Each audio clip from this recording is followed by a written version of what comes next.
माझं नाव प्रदीप खोत, इचलकरंजी, कोल्हापूर जिल्हा. माझा असा अनुभव आहे की किडनी प्रॉब्लेम माझा होता. जेवढेला अन्न पचत नव्हतं. डॉक्टर म्हणले सोनोग्राफ करावं. तर त्यात काय सांगितलं, त्या सोनोग्राफमध्ये जी लघवी नळी ब्लॉक झाल्या, तर त्या लघवी सप्लाय होऊन जाते आणि किडनीला सूज आली. मग त्यामुळे डॉक्टर म्हणले ऑपरेशन करूया. पहिला शेजारच्या डॉक्टरला दाखवलं. जवळच्या डॉक्टरांनी काय म्हणले, लघवी नळी ब्लॉक झाल्याने ऑपरेशन करू. ते काय म्हणले, त्या स्प्रिंग टाकतात किंवा ते लघवी नळी घालून फुगवतात, एवढंच असं सांगत होतं.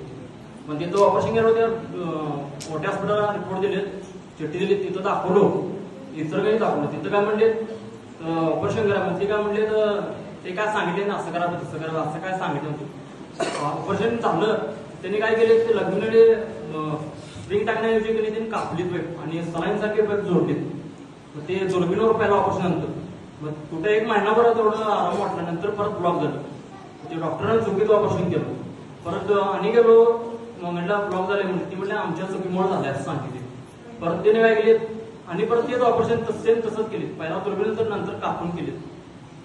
मग पुन्हा आणि परत तिसऱ्यांदा आणि दुसऱ्यांदा ब्लॉक झालं. मग असं मित्राने एक महाराजांचं स्टेटस काढले. त्यांना सांगितलं कोण आहेत.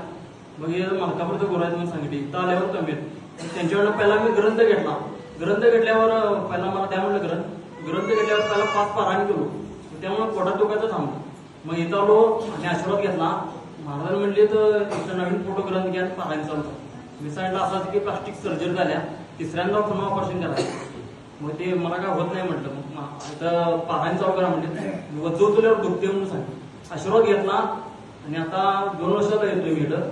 22 पारायण झाली. आता मी सगळे काम करतोय. वजू सुद्धा टाळ्याच्या केंद्रामध्ये स्वागत